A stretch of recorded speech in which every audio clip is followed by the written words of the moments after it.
Hi all, welcome to our webinar for this month. I'm just going to hand over directly to Professor Moghadam to take over this session. As usual, please put your questions in the Q&A section of the chat box, and then our presenters and panelists will be able to respond. And feel free to use the chat function as well. Over to you, Val. Right. Well, greetings, everyone, and welcome to the IIEA webinar, Are Sanctions Gender Neutral? Insights from Iran and Beyond. I'm very pleased to chair this session and was delighted when I was asked to do so, as I had been addressing the gender dynamics of sanctions in two papers, which hopefully will be appearing soon. Also, I had read and cited several papers on the subject, including the 2021 study by Dario Laudati and Hashim Pesaran, and the study by Firat Demir and Saleh Tabrizi.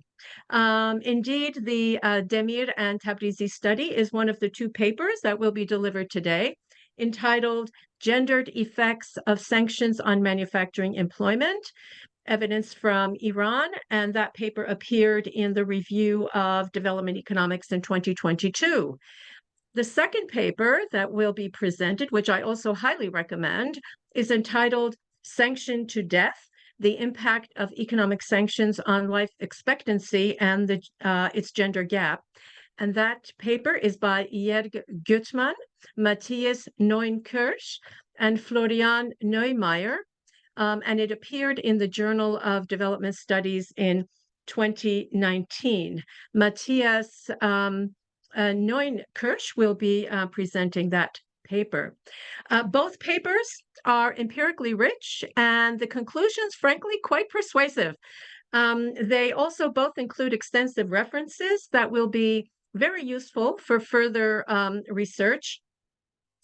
I might also take this opportunity to mention the work of a non-economist, Nicholas Mulder, whose research on sanctions in interwar Europe and his more recent paper on Russia are also highly instructive.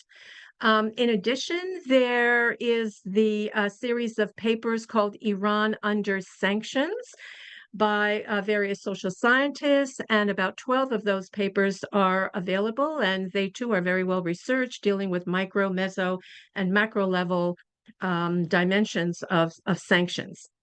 I also just want to mention, by way of introduction or the broad context, some of the listeners may know of the literature on the 1990s Iraq sanctions by the UN and the US, which had devastating societal effects that were gender specific as well, and there is a literature on that. In fact, their societal and infrastructural consequences and the corruption they enabled were so draconian, and I think some of you might recall this, that Dennis Halliday, who was a senior UN aid official for Iraq, resigned in protest in 1998, followed by two other UN officials who resigned in the year 2000. In contrast, Madam Madeleine Albright, the U.S. ambassador to the UN, rather notoriously said in an interview with an American journalist that we think the price is worth it. She did apologize afterwards, but it was a damaging statement. So from our two presenters today, we will be hearing about the societal and economic impacts of sanctions in general, and on Iran in particular, with a focus on employment and health aspects of sanctions. And the speakers are in this order: Firat Demir, professor of economics, University of California, USA, and Matthias Neuenkirch, professor of economics, University of Trier, Germany. So we have an hour and a half for this session. Each speaker will present for 20 minutes. At the end of both presentations, we open the floor to questions and answers, and I believe that they have to be posted on the chat, if I understood Kamyar correctly. I should also just mention that I have a faculty meeting in a class shortly afterwards, and so if this session, continues, I'm going to have to excuse myself and depart. But at this time, I would like to give the floor over to Professor Firat Demir for the first presentation. Hello, everyone, and thank you all. One quick correction: I'm from University of Oklahoma, same with Dr. Tabrizi, not California. Glad to be here. Let me quickly share my screen if I can manage. Not always works. There we go. All right, I hope it's visible to everybody. So welcome again, everybody. This is a joint work with my friend and co-author, Dr. Tabrizi from University of Oklahoma. We started working on the project some years back, and I'd like to walk you through first our motivation, why we decided to do this. Sorry, can you make this full screen if you don't mind? Sure. Is it better? Perfect, thank you. All right. So the question we started was, if you look at sanctions and studies on sanctions, the existing literature shows that they have a variety of effects, both direct and indirect. Most attention is on the direct effects, but the effects on welfare and well-being of untargeted, at least indirect effects, are not much emphasized. And the question we ask is, are the sanctions gender biased? Are there any gendered effects? And the particular question we are interested in is the effect of sanctions, and we'll discuss about what we mean by sanctions, on female employment in manufacturing industries in Iran, which is the recipient of one of the highest number of sanctions in the last 40 years. Now, the main findings that that I'll present, and in case you have something else, this is the very first slide that I want to show so that you remember what we find at the end of the day. One is that, yes, we do find a significantly negative effect of sanctions on female employment growth in manufacturing sector. The same effect on male employment growth is not significant at all. So we do see a gendered dimension regarding effects of sanctions on employment growth dynamics within manufacturing industries, which, as we will discuss, is important. And the size is also significant in terms of economic significance. A new sanction leads to a 2.4% decline in female employment growth in Iran. This effect is shown to be stronger in capital-intensive industries and weaker in labor-intensive industries, as well as imported input-dependent industries. So those are the most affected sectors within manufacturing industries themselves. Now, this is the cumulative count of US and UN sanctions on Iran's oil exports, together with Iran's oil exports. And you can see a direct correlation, but also a significant jump in the number of sanctions, especially in the later part of 2000s onwards. Now, we don't have too much time, and I don't want to waste your time on reviewing the effects on a variety of other issues from sanctions, but there's a significant and substantial research documenting a variety of effects of sanctions from democracy and human rights, life expectancy, which we'll discuss in our second paper today, I think, as well as other more economic factors from trade and finance to banking, exchange rates, and economic growth, as well as productivity. Now, overall, the existing literature suggests that sanctions impose significant human and social costs, as well as economic and political costs in countries that are the end recipients of those sanctions. These costs are not evenly distributed, and there's no reason for us to expect that they would be uniformly or homogeneously distributed. As Wal said earlier, there are significant non-targeted, indirect casualties from the sanctions, usually the least privileged, like women and children, and most vulnerable segments of the society bear a larger share of the burden. And most work on sanctions are macro, state-centric, and either gender-neutral or gender-blind, whichever you prefer. Now, again, I don't want to spend too much time on this, but manufacturing focus, I think, is warranted because it is the key industry that leads growth, both in productivity and aggregate, human capital, as well as women's empowerment and gender equality. There's substantial research, for example, from Southeast Asia, including garment workers in Bangladesh and Korea, and in many other emerging markets, that manufacturing industries were spearleading the emancipation movements of women in many of these countries. And the same is true for today's developed countries, from US textile industries to Germany and others.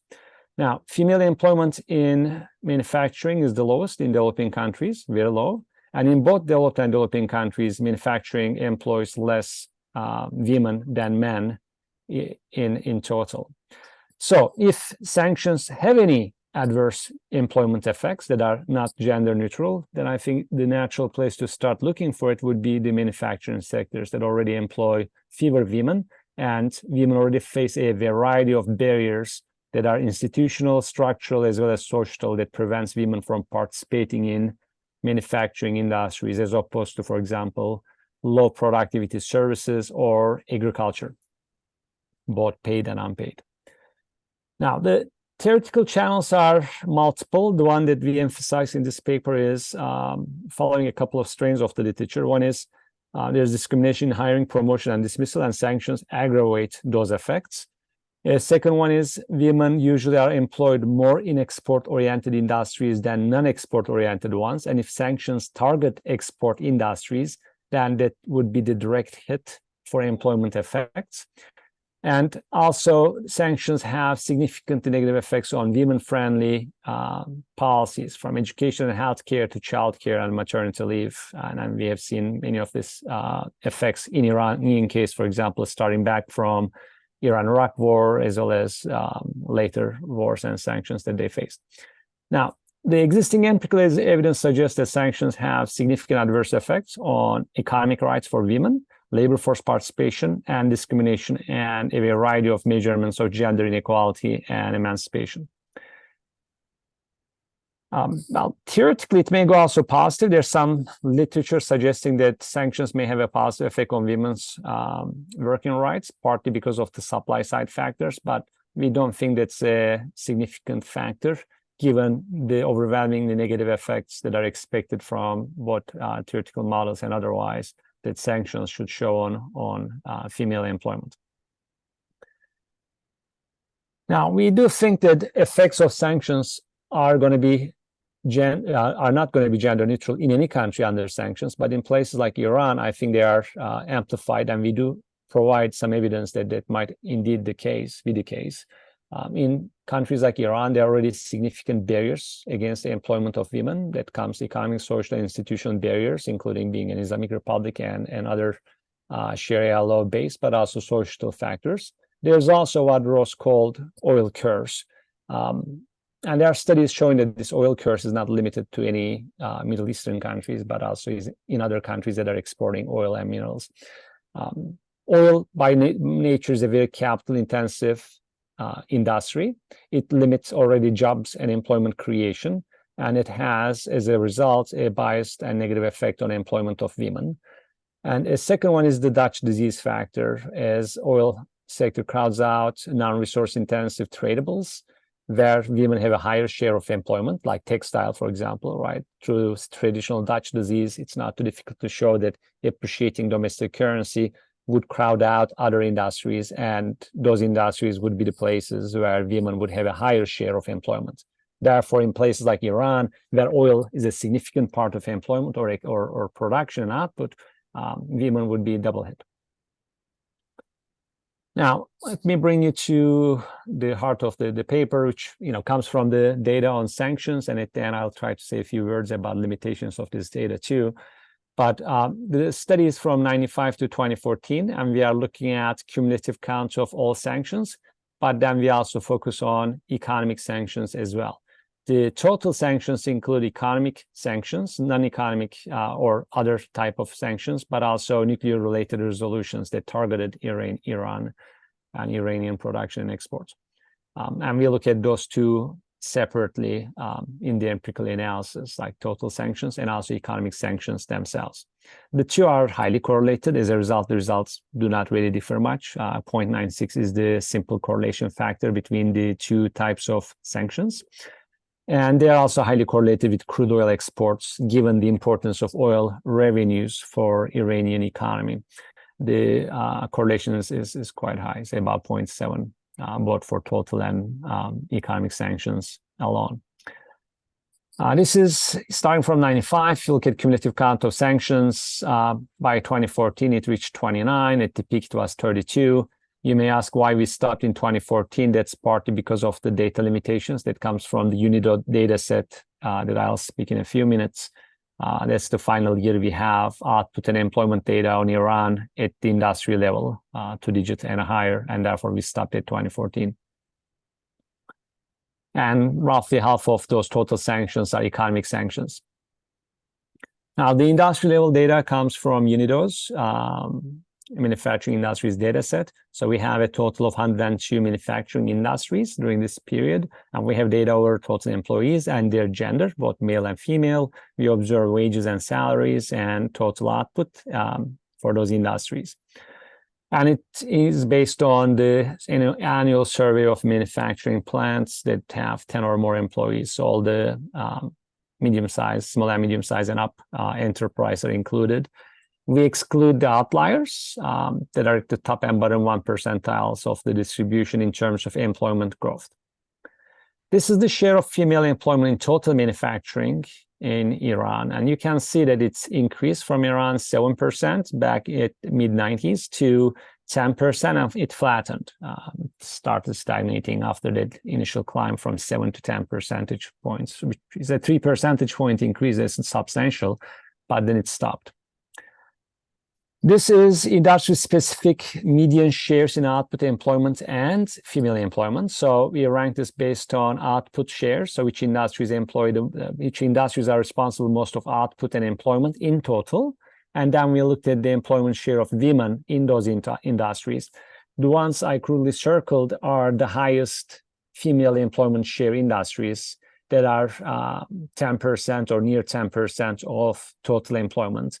You can see that we have food and beverages having the highest female employment, and followed by textile, which is standard in other countries as well as non-metallurgy minerals and chemicals. And this is highly similar to other countries. So I don't see anything unique to Iranian employment patterns regarding women based on industrial employment.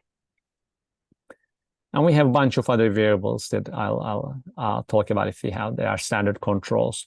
Now, I want to bring you to the main specification we have.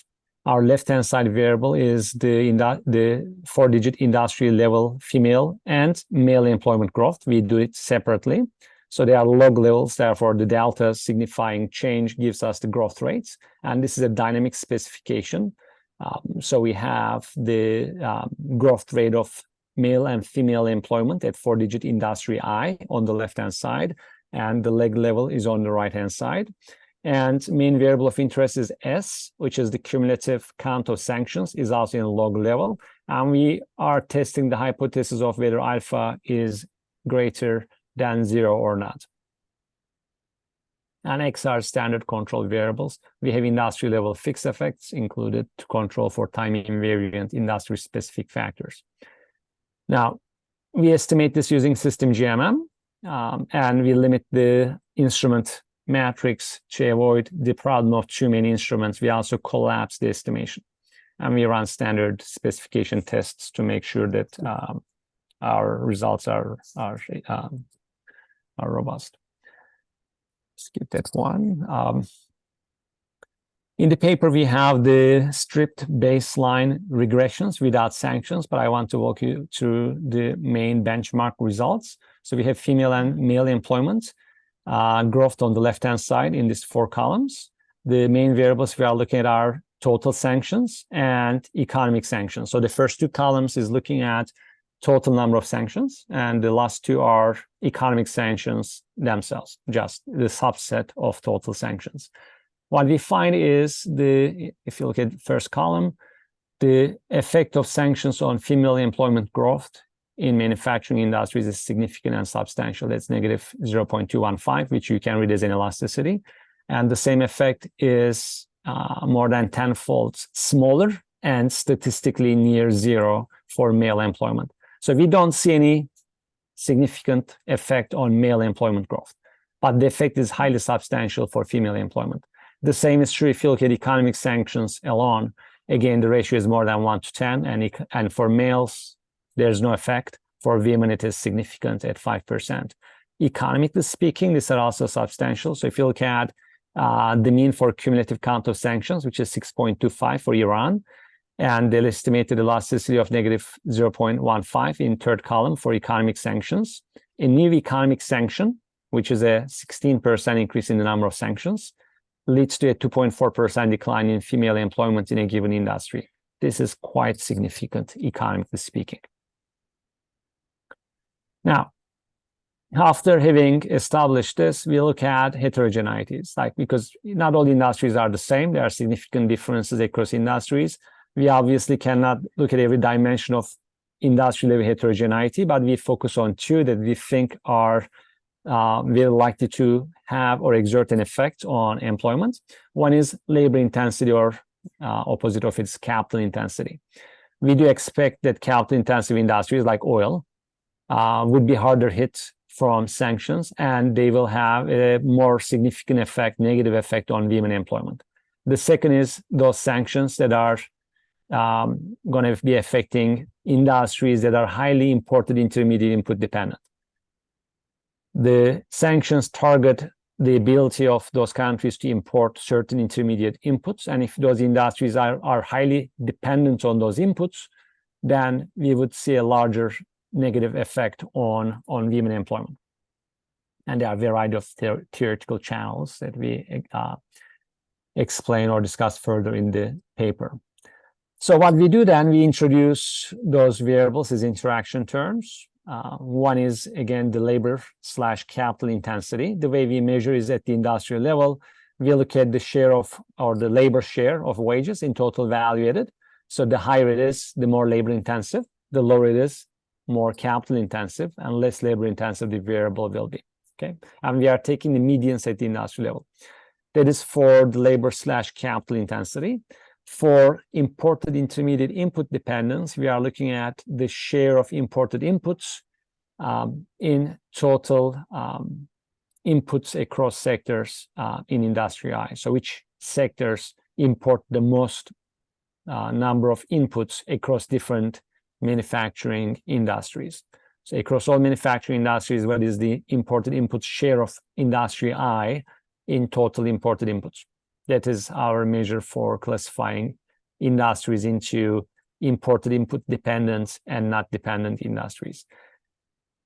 A quick look at the data suggests that the results are consistent with what you would expect. So this is the labor share. You can see that petroleum has the lowest labor share across these industries, and textile and tobacco have the highest. So textile and tobacco are the most labor-intensive, least capital-intensive industries. Petroleum and chemicals are the least labor-intensive, more capital-intensive, or most capital-intensive industries. Now, what we find is consistent with the expectations. So if you look at the first column for female employment, this is effect of economic sanctions, and in the paper we provide for total sanctions as well. I want you to focus here on the economic sanctions. Again, the effect on male employment is not significant. The effect on female employment is significant at 1% and is highly substantial economic coefficient size. The interaction term is positive. This is for labor-intensive industries, which means that the effect of sanctions on industries that are more labor-intensive is smaller for women. In other words, effect of sanctions are stronger.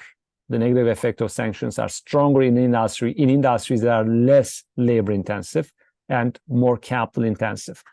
Industries such as petroleum or chemicals will have a larger negative effect on female employment than others such as textiles or tobacco. We don't see any such effect for male employment, nor its interaction with labor intensity there. And I do provide some back-of-the-envelope calculations with ceteris paribus assumption, and then they are quite significant and large. So going back to the labor share, then the most hardest hit sectors for female employment will be those at the top, least will be those at the bottom of this table. The more capital intensive, the larger the negative shock. Now, when we look at imported inputs, again, vehicles and basic metals have the highest share of imported inputs. The least is tobacco and so on. So we repeat the same regression framework, and what we find is the effect of economic sanctions on female employment growth is stronger in industries that are more input dependent. The coefficient is negative, significant at 10%. It's a very large coefficient. If you look here, it's negative 0.46. That means, going back to this graph, industries such as vehicles, basic metals, food and beverages, chemicals will have a larger negative shock on female employment than industries such as tobacco, radio, TV, medical optical instruments, and so on. The effect is completely negligible for male employment, which is actually good because it confirms our findings before. We've run a variety of sensitivity tests, check the sensitivity to industries. We drop one industry at a time. We also drop industries with the highest and lowest level of female employment. We drop the largest contraction in female employment and the one with the largest expansion as well. We check the different measures and metrics for counting the cumulative sanctions. We look at industry heterogeneity in terms of exporting activities as well. And when I highlight this last one, we look at lagged measures of sanctions as well. And the results are quite robust to those. We also apply another sanction variable, that is sanctions intensity, that is Laudati and Passaran, because our measure is just a count variable. It really does not measure intensity. And there's no data to measure directly the intensity of any sanctions, unfortunately, but they use the news articles on Iranian sanctions from 6 daily newspapers and create a variable for that. It's highly correlated with the total sanction variable we use, and the results are highly consistent. So we are quite convinced that our results is what it is. Now, what are the few concluding remarks I have? Overall, instead of summarizing, here are the caveats that I think we need to highlight. One is declining manufacturing female employment growth is likely to lead to growth of employment in other sectors, particularly services like urban employment in low productivity services probably has expanded. I don't think it went to agriculture, but it went to low-end services, which means it has significant productivity and growth effects, assuming that the least productive manufacturing is still more productive than less productive services. This would lead to significant growth contraction. We don't have any way of testing the heterogeneous gender effects on different types of occupations. We just don't have the data. It would be great to do that. And we are not comparing targeted sanctions either. And it would be very useful to see if targeted sanctions are actually targeted or not. Are they less harmful in terms of their unintended consequences? My personal opinion is I doubt it, but we have no way of confirming or denying that.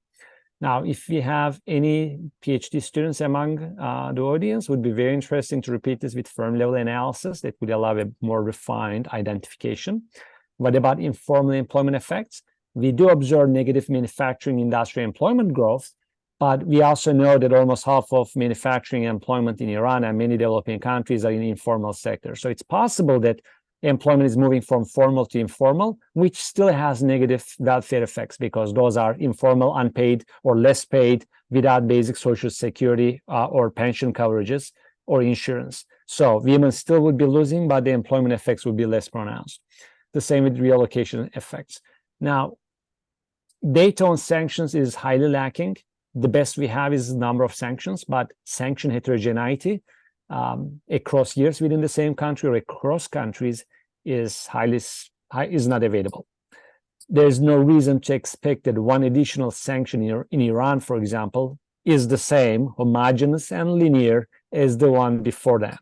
So 2015 sanction, let's say, is it the same as 2014 sanction that was imposed on Iran? They are not the same. They are not homogeneous. They are not identical. We do treat them as if they're identical. We do treat them as if they are linear, so that one more sanction will have the same homogeneous effect. And that probably is not the case, but we do hope that future researchers will take into those questions as well into account. So I'll stop here. I think I'm almost out of time. Thank you. Thank you very much, Professor Demir. This has been quite a a thorough and very instructive presentation.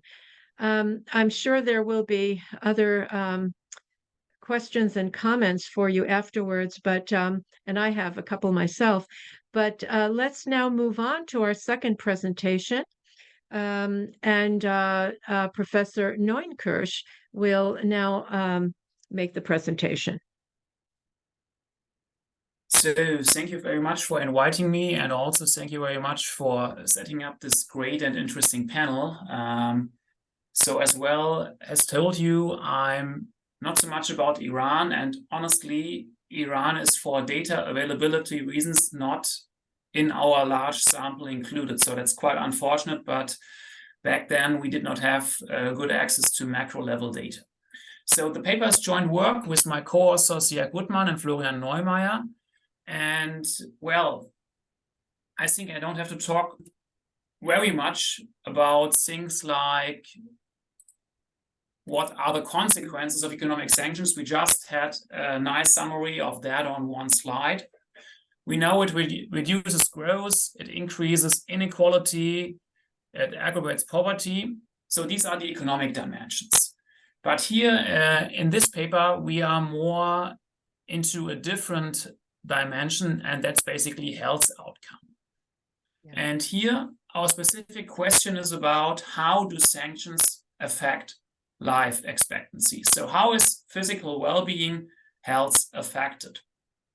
And the good news about health data is it's still macro level data, but it's not gender blind. So here we have the opportunity basically to disentangle the effects on men and basically on women. And that basically makes this paper an interesting contribution, not only to the health outcome of economic sanctions, but also on gender, well, non-blind consequences of economic sanctions. So our sample is a macro level analysis. So we have almost 100 less developed and newly industrialized countries over a span of 25 years. And when you have such a large data set at hand, normally the identification of the effects of sanctions, that's the crucial point. We all know there is a selection effect and there is a treatment effect. So normally sanctions are handed out at least for some reason, and these countries might already be the ones with bad economic, bad social, bad health environment. So there's a selection effect, and there's, of course, a treatment effect. And we try to tackle this here at the macro level by using a technique which has been, well, first established in political sciences by Heinmüller. And we create a weighted control group of countries that are not exposed to sanctions. So I know that Mohammed has done also lots of work with that technique. And the idea is to create a group of countries that is as close as possible to those that are actually targeted by economic sanctions. So we try to replicate the conditions that on the one hand give you the likelihood of being exposed to sanctions, and then also we try to harmonize with respect to the life expectancy in the country before sanctions. And then we compare the life expectancy in the treatment group to some counterfactual, and we hope that we have some credible estimates for the treatment effects of sanctions. Of course, and the previous speaker already has said that, we are lumping together sanctions against countries like South Africa. Iran is not in our sample, but then again, former Yugoslavia, and so on and so forth. So we just come up with an average effect of sometimes highly heterogeneous sanctions. But that's the best we can get with such a large macro panel, at least in a first step. So what can you take away? Our key message is that life expectancy decreases by, well, almost 1.5 years during an episode of UN sanctions, and the effect of US sanctions, where the UN isn't involved is roughly a third of that. I think that's to be expected, but the more interesting part here is that women are more severely affected by sanctions than men. So the gender gap, which is actually positive in that regard for women, shrinks in our analysis. We also try to document some effect heterogeneity in our sample. We try to work out some transmission channels, and we further do some placebo testing to show that it's actually the effect of sanctions we are attributing here to this treatment effect. So that's the brief outline. So let's directly dig into our hypothesis. So the first one is obvious. Sanctions have a negative effect on life expectancy. Normally, countries that are targeted by sanctions have problems to maintain their health infrastructure. One reason might be that public health spending has to be cut because resources are being reallocated into different, purposes of government spending, like the military or security. We have price increases in health services. Although sanctions try to be smart, still you find price effects. So sometimes even an unrelated embargo has negative price consequences, and this also spills over into health services. With public health spending decline or cuts, directly hand in hand goes a worse public infrastructure, then occupational safety might be lower under sanctions, and of course, the food shortage might play a role here. We try to test some of the transmission channels, but the data is not that good here. So we won't have a clear and distinct answer on all these potential transmission channels, but at least for some, we try to provide some evidence.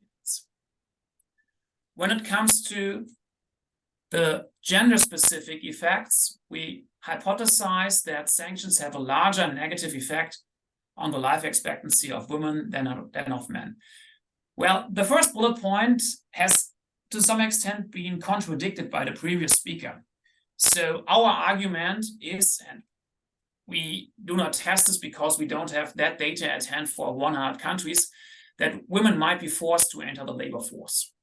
That might be one channel, and therefore they might be exposed to additional health risks.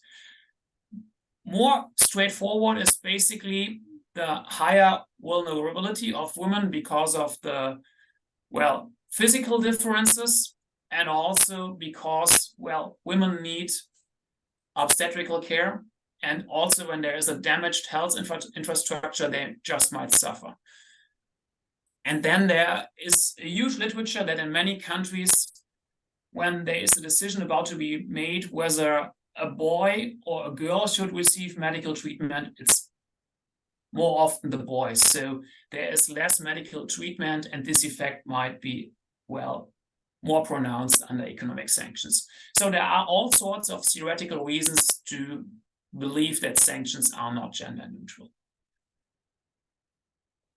As for our empirical setting, I already mentioned that we try to, match non-sanctioned countries so that these mimic the sanctioned ones. Our outcome variable here is the change in the life expectancy. And we just do kind of a mean comparison of the change in life expectancy in sanctioned countries compared to non-sanctioned countries that are as close as possible to these sanctioned countries based on observable covariates.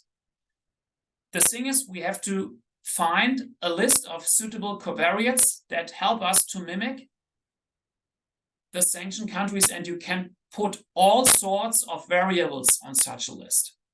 So you have a trade-off between a better matching on the other hand, but then again, you lose observations because you don't have data at hand for all covariates for all countries. So we had to position ourselves in that trade-off, and I will show you the list of covariates later. So we mimic our sanctioned countries with non-sanctioned countries that are as close as possible. And then entropy balancing does nothing else than a regression analysis in the second stage. We create weights, and then we do some weighted least squares regressions in order to come up with a treatment effect.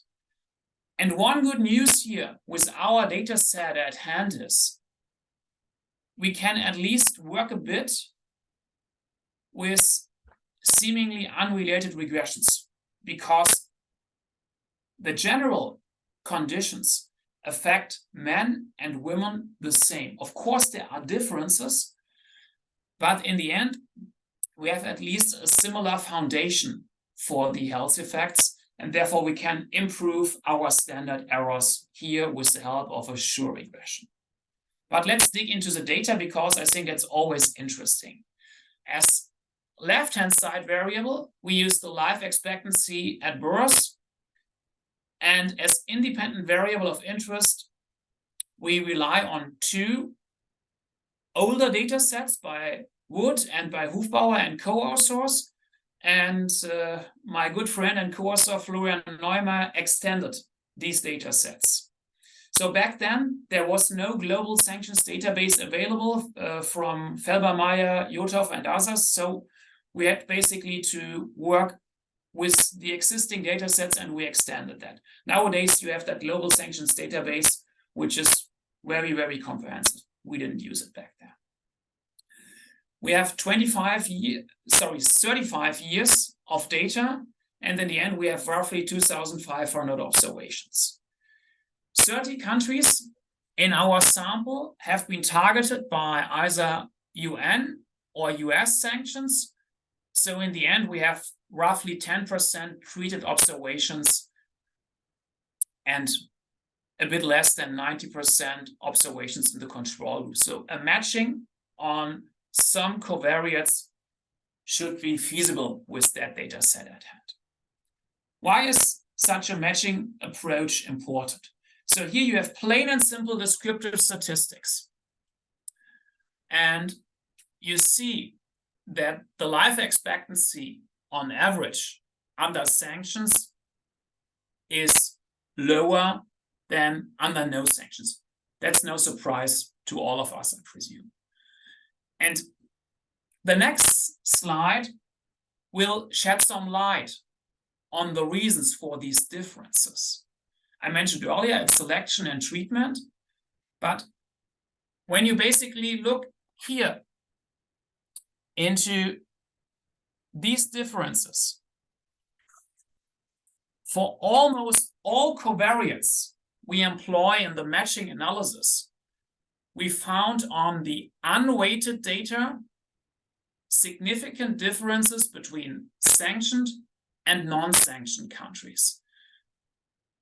Of course, we have seen that life expectancy is lower when there are sanctions, but there's also less schooling, less globalization, less democracy, more human rights violations, more conflicts, less GDP per capita, even less growth, so less GDP per capita and also no catching up effect. We have more population growth and we also have more rural population. So these countries naturally have worse economic, social, and political conditions. And therefore, we do this matching algorithm based on all these covariates in there. And after having matched the non-sanctioned on the sanctioned countries and having created some weights, these differences largely vanish. So there is no significant difference left over. And this gives us some confidence that the actual differences we observe in our regression analysis later on are actually because of economic sanctions. So let's dig into the results. So here you see a replication of our baseline results I already have presented. So you see under UN sanctions, on average, you see a reduction in the life expectancy of men of 1.16 years, and for women it's 1.44 years. The difference is statistically significant, and please note that the lower standard errors in the column 3 are also because of that Shor regression framework. So we basically benefit that we have life expectancy of men and women for both genders here, and therefore we can actually test these differences. We also see a similar difference, roughly a third, for US sanctions. So that's our average result. I promised you that we looked a bit into effect heterogeneity. And we start here with the duration of sanctions. So you see that this negative effect accumulates over time. The longer a sanction episode, well, basically, the stronger is the effect.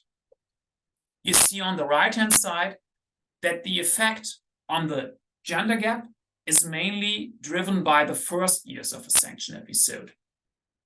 Thereafter, the effect becomes insignificant for UN sanctions, and it looks that it becomes significantly positive for US sanctions. But most sanctions in our samples are rather short-lived. So I would more tend to look into the left-hand side of both these diagrams, and there you basically see that the gender gap is increasing. The next we looked into is the political environment. So we did a principal component analysis on the polity indicator, human rights violations, and the occurrence of conflicts. And basically, we checked whether or not the political environment plays a role in how sanctions affect life expectancy. And you see, the better the environment, according to that rather simple measure, the less harmful economic sanctions are. That's our second effect heterogeneity that we document. In the paper, we test a lot of additional things. So we test for the severity of sanctions. We also test whether smart sanctions are actually smart in respect to health outcomes. And in the end, we find that the severity of sanctions, at least according to the scale provided by Wood and by Hufbauer, does not play much of a role here. And also, when it comes to smart sanctions, we unfortunately see no significant difference to non-smart sanctions. Numerically, the effect is smaller, yes, but the difference is not significant. And lastly, or second to last, we did some placebo tests and tried to scrutinize our results even more. We relied on a database on sanctions threats, and we redid our matching algorithm. The idea is, if there is a threat being handed out to a country, but no actual sanction, then the environment must be, to some extent, almost as bad as in a country that is actually targeted by sanctions. And then we check, well, do sanctions threats reduce life expectancy, or it's only actual sanctions? And as you can see here, there is no effect of sanction threats, either by the UN or by the US, and therefore we are, well, convinced that it's indeed economic sanctions and not the bad environment that are driving our results. As a final step, we try to test some potential transmission channels. We looked into child mortality, we looked into the number of cholera deaths, we looked into health expenditures, and also we basically looked into the quality of the sanitation system.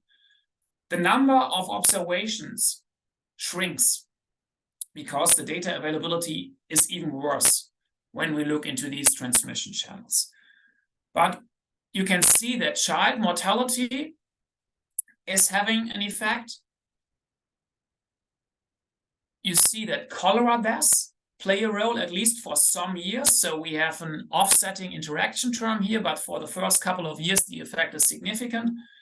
And lastly, the effect of health expenditures is accumulating over time. So we have some evidence for an increase in child mortality, for an increase in, well, infectious diseases, and also for a reduction in government spending. Yeah. So let me recap. We find a detrimental effect of UN and US sanctions on life expectancy. The effect of UN sanctions, or under UN sanctions, the effect is 3 times as large. We also see that this loss mounts up over time. We see that women are more strongly affected than men. So the gender gap narrows, in particular during the first years of a sanction episode. And as transmission channels, I just have presented you the increase in child mortality, lower public health expenditures, and the spreading of infectious diseases. Thank you very much, and I'm looking forward for your questions. Thank you. Thank you very much for this this excellent presentation with some very, very sobering results and findings. And I think that a study like this should be really very, very widely disseminated among those policymakers and politicians who just turn to sanctions as a political tool against various countries. Without regard for the effects on women, children, and others. We are now opening the floor for your comments and questions. I see that there are already 5 questions that have been posted. And if I am not mistaken, the first 3 or 4 are for the first paper, and then there is a question for the second paper. Let's see. The first question is, how do you measure the sanctions? Sorry, I joined late. Maybe you said. I don't know if Professor Demir, you want to take this on, or shall we move on? I'm sure it's not our measure, so we got it from Katzman that has a detailed measure of sanctions in a panel data setting across countries, not just for Iran, and that's where we used or got the data. Okay, very good. Would you like to take the second question from Professor Pesaron? Very interesting paper, thanks. Given the importance of confounding factors, have you tried also to control for global and regional factors in your regressions? And thank you. That's an excellent question. Our focus was not on other factors, regional or global, but they definitely are a factor. So we use time fixed effects and a trend variable to be able to control, which in the presentation, I didn't have time to get into that, but if there are global shocks that affected all countries at the same time, that are time specific, that's captured by the time fixed effects. And then if the intensity or nature of sanctions on Iran have changed over time or increased in intensity, which the evidence suggested it is the case, then the time trend variable captures that. But of course, they blur the individual effects of various factors. So it would be very interesting to look at how those regional and global factors compounded the impact of sanctions on employment in Iran, but we did not look into that. Okay, there is a question from Dr. Hossein Samii. Let's see. Thank you for this presentation. A few questions about your Sorry, I just lost it. Oh, here it is. A few questions about your specification and results. Is this a supply equation or demand, or is it a Perhaps that is a truncated statement, or is it a reduced from? It seems more like an equation that combines all the effects, endogenous and exogenous. Aren't wages endogenous? Does GMM take care of that? Why do wages have different signs for men and women? Might that kind of suggest misspecification? Finally, why is the interest rate coefficient positive? Quite a number of questions for you. Yes, definitely.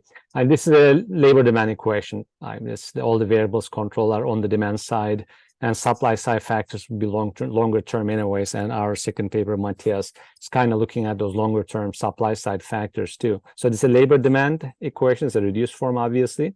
The GMM with instrumental variables leg 2 and leg 3 is expected to control, and we don't find any evidence of any endogeneity issue after we take care of those. Now, regarding the wages, they don't have different signs. We get the negative sign for both men and women. That could be a mistake in terms of the reading the paper. But we do find that women are much more sensitive. So female employment is significantly more elastic to wages than men, which is supported by some other papers as well. Increasing wages have a larger negative effect on female employment than male, and that's the case in developed countries as well. So they don't have different signs. What about interest rate? Because it's a labor demand equation. So what you are capturing with interest rate is the price of capital. So if you think of this as the trade-off between labor and capital, that's what you would expect. Increasing interest rate should move to more capital-intensive technologies and factor away from labor. So what you find is increasing interest rates move people towards more employment, more labor-intensive technologies, or labor share would increase as interest rates or the cost of capital increases. So that's why it's, I think, theoretically completely consistent. Okay, I hope that Dr. Sami is satisfied, and if not, I'm sure he will type in some more issues. We have a fairly lengthy set of questions from Dr. Nadereh Shomlu. Thank you for organizing this interesting session, and thank you to Val and the presenters for these rich papers. I have several questions for the first paper, if I may, to understand the problem better. First, if we assume that sanctions put considerable financial pressure on firms, and as much evidence suggests that there is a huge gender pay gap, wouldn't manufacturers be more inclined to hire the lower cost worker, particularly in a country where there is hardly any gender gap in skills based on female attendance rates at secondary and tertiary levels? Question number one. And now question number two. The manufacturing / non-oil / tradable sectors in most countries have taken a hit, particularly in MENA, Middle East, North Africa, because of the wave of low-cost products from China. Could this be a factor, particularly for a country like Iran, which has had to resort to barter trade with China and India to be paid for its oil exports? Interesting.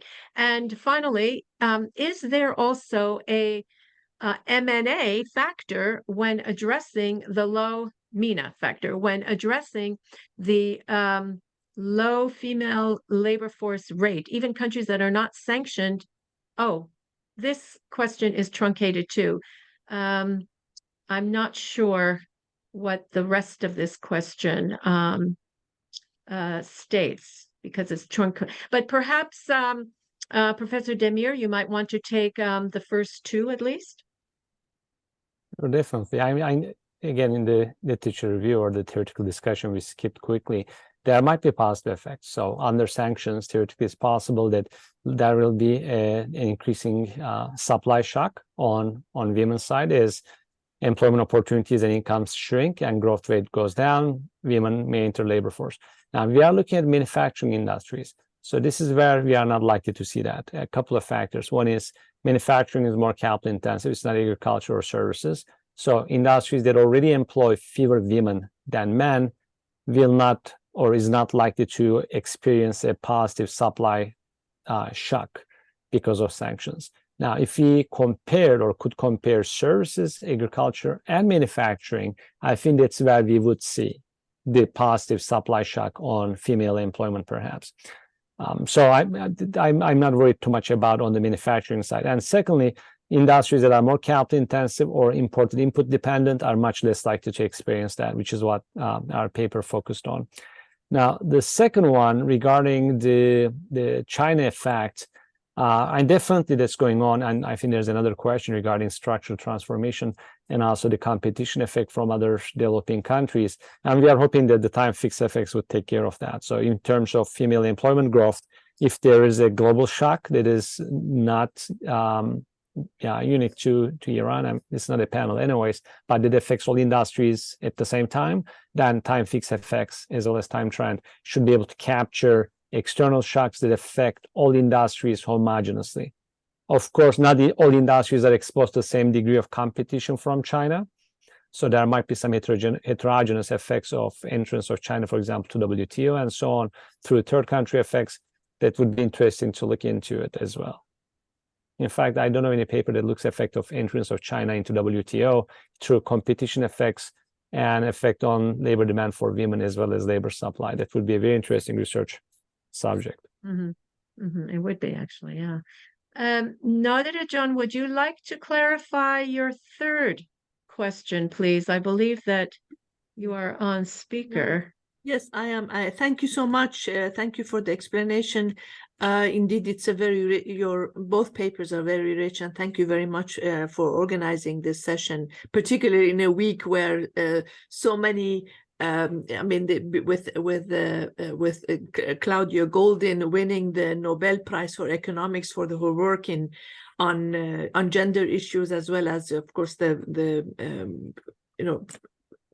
Nobel Peace Prize and so on and so forth. I think this timing is exceptionally good.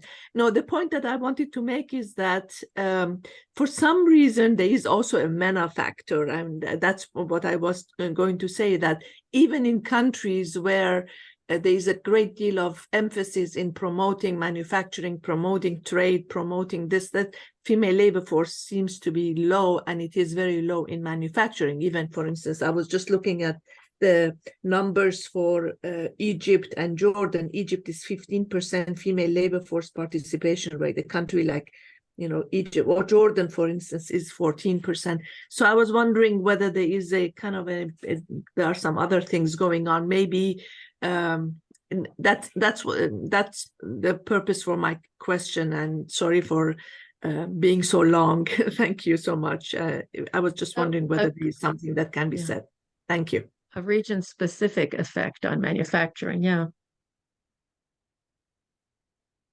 Professor Demir, I think you're on mute. I'm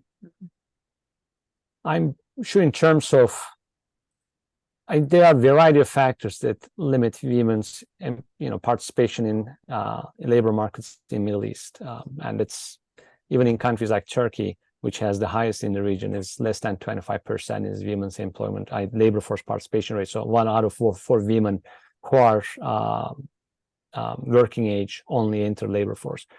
But because we are looking at across industries, so those type of factors would not affect or drive any of our results. Would be very interesting to have a panel study across different countries and then try to identify what is unique or specific about the region in terms of female employment in manufacturing and otherwise. But within this study or within the limited scope of our study, those would not be affecting or driving any of our results.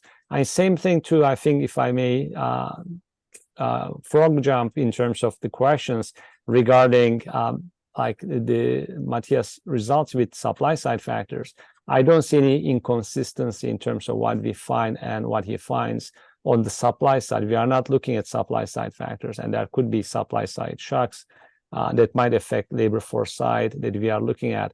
But regarding the demand side, in terms of sanctions not affecting men, we are not saying that it doesn't affect men. What we are saying is that controlling for output and many other drivers of labor demand, sanctions don't seem to have any significant effect as an exogenous factor on employment growth for men, but does affect women on top of other factors, from output, from industry-specific variables to cost of capital to wages. All of those, of course, are endogenous and affected by sanctions. But once we control for those, sanctions don't seem to have any independent effect on male employment growth, but it does affect on women.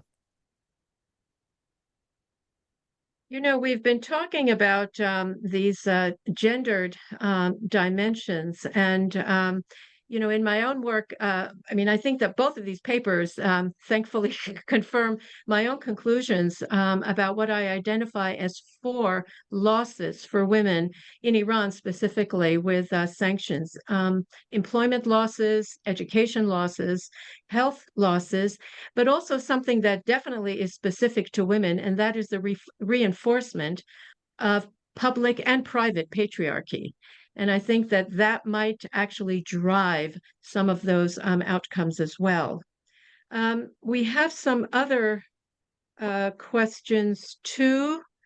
Salet Tabrizi has a question for Matthias. There are countries like Iran that have been under sanctions for decades.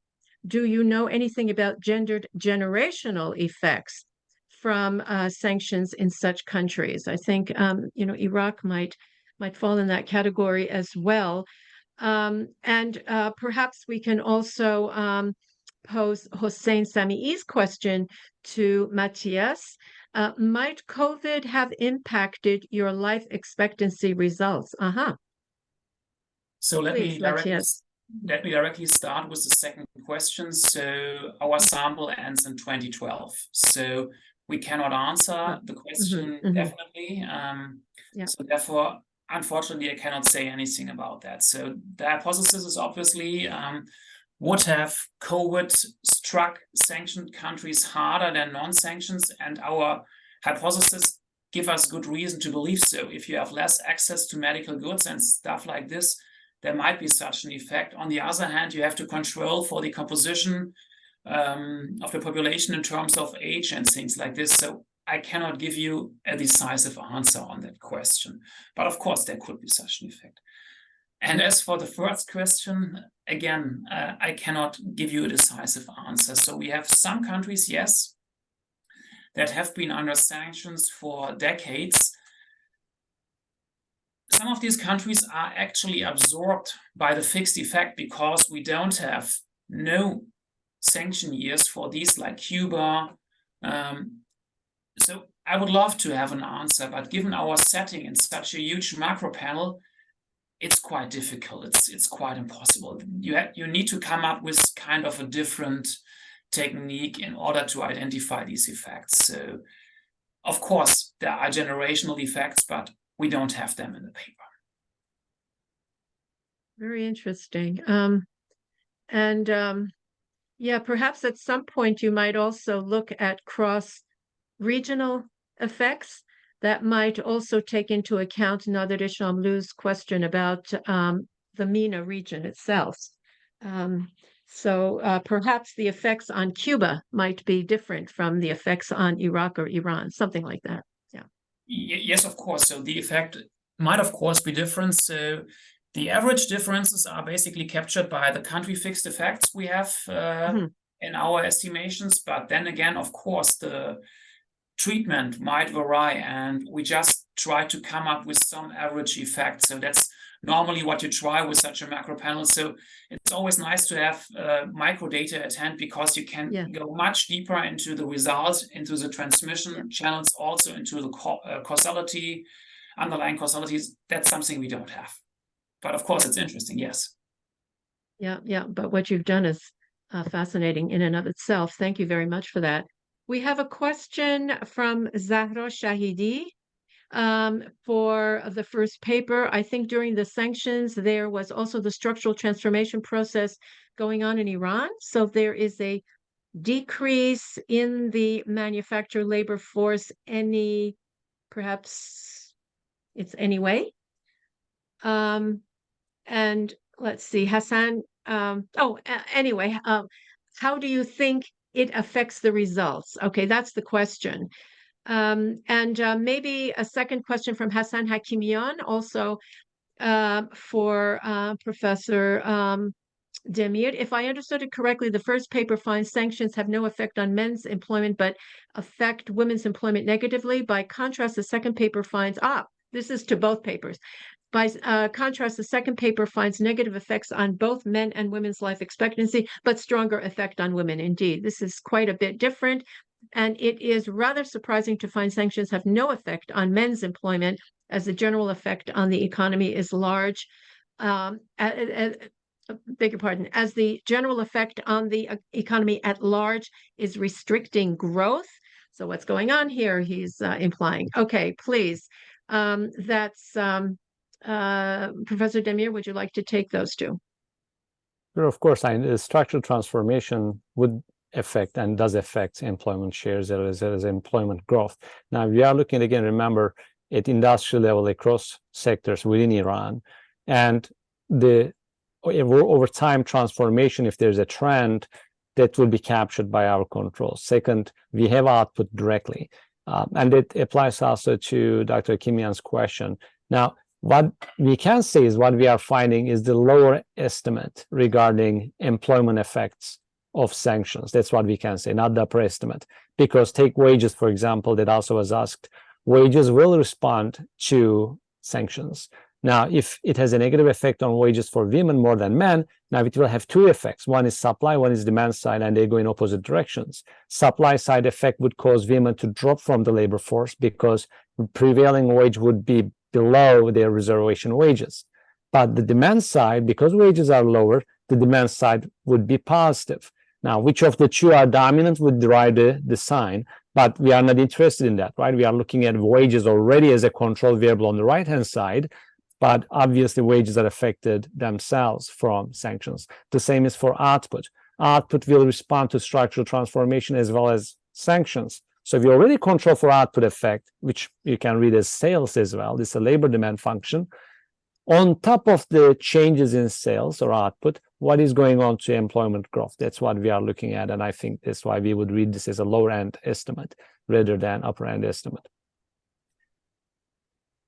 Yes, and I think that you made a reference to Professor Karshanas's point about the wage issue and how married women have been withdrawing from the labor market in Iran, so that your measure of capital intensity may be capturing part of this supply effect. And Saleh Tabrizi has a question for Matthias. What do we know about sanctions' impacts on gendered medical and educational services? Yes. So as for the medical services, I don't know about any specific data set that really in line with our research designs, looking at large macro panels that really captures this. So again, sorry for that, I cannot answer on that. But as for education, we have data sets at hand. And well, in terms of education, we did not do a fully fledged analysis thus far. The main reason is the most reliable data on education is available with 5-year gaps in between. And then you have all sorts of troubles to time the effect of economic sanctions. So we tried to do this, but we were not convinced by ourselves, and therefore we didn't write the paper. So we had these results, we interpolated everything in between these reliable 5-year data, but we were really not that convinced about the results. So you have average effects in a large heterogeneous group of countries, and then you interpolate the education variable. That was not too convincing to us. It's an interesting question. The data is there, but 5-year interval data is difficult to use in such an analysis.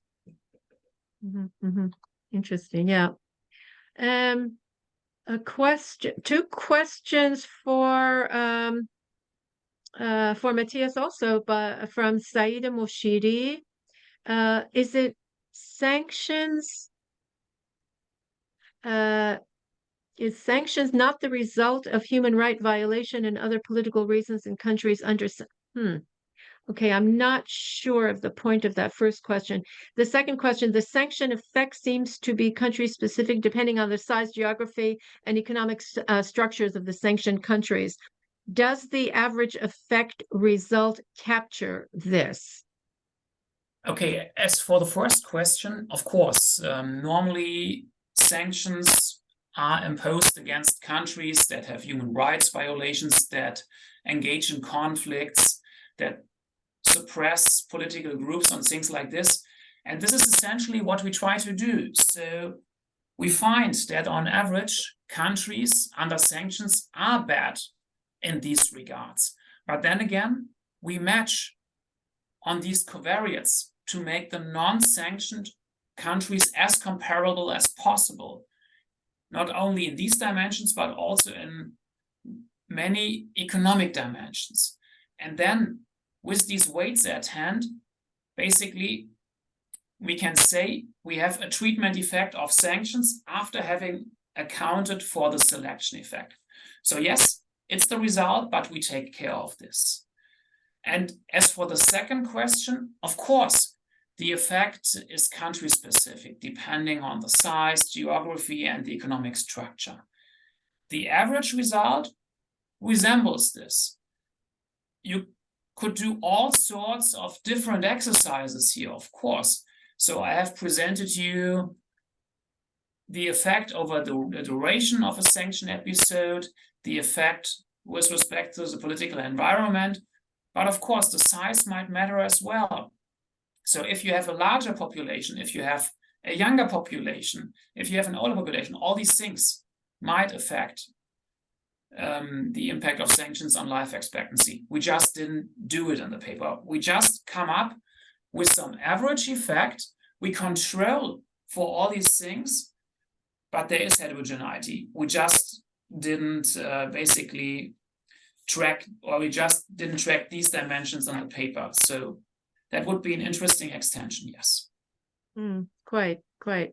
I think it's, regarding that first question, I think it's worth mentioning that some countries are simply too big and too powerful to be sanctioned for wars and human rights violations. And I'm thinking of the US and the invasion and occupation of Iraq, and the same with England. Okay, and let's think about, let's see. I believe that there is another, I'm not sure.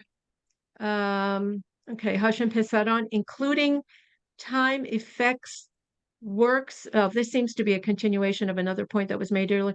Including time effects works if it is assumed that global and regional factors affect all countries similarly, the so-called parallel trend assumption. And definitely, it's right on point. Because we don't have other countries and we are looking within Iran across different industries, that would undermine our specification only if it is affecting different industries differently. And there's no reason why not to expect. So those regional or global factors might indeed affect different industries differently over time. But as long as those effects are homogeneous across industries and not time variant, the industry fixed effects would control for that. But having said that, it would be very interesting to look at in a panel study that includes other countries at industry level and then see how those regional or global effects factor in both political and economic and social movements effect. Like, for example, Arab uprisings or Arab Spring or Arab Winter would be very interesting. I have another paper with a series of co-authors. We are looking at the effect of Arab uprisings on missing women, for example. And we do find that political participation of women have a significantly negative effect on missing women in the case of Egypt. So obviously there are such factors that are crossing borders and spilling over to other countries. And there's no reason not to expect a similar effect in Iran that is coming from, be that Syrian civil war or wars in Iraq or the uprisings in wider Middle East. By missing women, you are referring to the Amartya Sen concept of missing women in India and so on. I see. Oh, wow. Oh, for Egypt. Interesting. Okay. Is that paper published or? It's under review, but we It's are under pretty review, confident okay. with the results. The idea is similar Mhm. in terms of women's emancipation literature, Mhm. that political participation increases empowerment, and we do expect some effect on missing women. And we look at age 0 and 1, where you would expect the Mhm. strongest effect. And we do find significant effect on places where participation by women in political movements was stronger during the Egyptian revolution of 4 different phases. Interesting. Oh, goodness. Well, okay. Do we have I think Masood wants to ask a question. oh, Masood. Befamai. Yeah, well, I think my question for some reason was bypassed, but I just want to repeat it. It's nothing personal, Masood Jun. It was my fault, probably. Well, the first paper relates to the first paper, and also relates to the question that Hossein Sami raised. When you find a result that sanctions affect women's employment negatively, but no effect on men's employment, immediately, actually, it tells me that this may be due to supply side effects. Because as you mentioned, in Iran, for example, you look at the effect of sanctions on wages have been really dramatic decline in wages. And these declines affects the participation of married women. It's not worth for them to participate. Men continue participating and have to accept these low wages, but women cannot. And therefore, what I'm saying is that actually it's really, this for me is more a supply side effect rather than the demand side effect. And maybe some of the effects of, for example, your measure of capital intensity, which is the ratio of wages to value added, could also capture some of this effect. But I think it's important to look at the supply side effects, particularly given your results of the differential effects on male employment and female employment. Okay, thanks. Yeah. Yeah. Response? Please unmute. I completely agree. I don't have any objections to that. I definitely are supply side factors. And if you look at other studies in terms of political conflicts, for example, in Middle East and the rest of the world, that expected positive effect, in fact, is overwhelmed by significant negative effects on women's participation in the labor force, increasing risks, and many other social and economic and political factors compound and cause women to withdraw from the labor force. And we would see that also on the demand side too. We looked on the demand side, but I have no reason not to expect significant supply side shocks on the negative side rather than positive. Yes, lower wages might induce employers to employ them, but also if formal and informality is significantly different. And I don't know any paper that does it, partly because of lack of data. Would be interesting to look at female employment in the same industries, labor and capital intensive, in the informal sector, and see how it differs from formal employment. And there's also migration effects that are not controlled for here. We know that from wars in Afghanistan, there have been significant influx of refugees into Iran during this part of this period. And I know from the case of Turkey, for example, there's a significant employment of Syrian and Afghani refugees in Turkish manufacturing industries.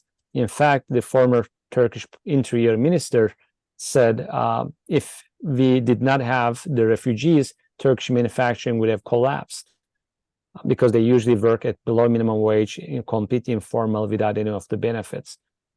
So there's also that. Okay. I'm told that Hashem Pisaron also would like to speak. And may I also point out that I will probably have to say my goodbyes in a couple of minutes' time. But let's give the floor to, and before that, I want to sincerely thank the two presenters for very, very thought-provoking, empirically rich, very sophisticated papers, and for generating such a good discussion too. Professor Pisaron, please. I wasn't going to talk. Somebody asked me to talk. No, it's okay. Was it your son-in-law by any chance? No, maybe. I just enjoyed both presentations. There are lots of issues which obviously the authors are aware of it. But I thought I mentioned that when we were publishing our paper, which was kindly referred to, a lot of technical, a lot of material was not published because we thought it belongs to a more general audience.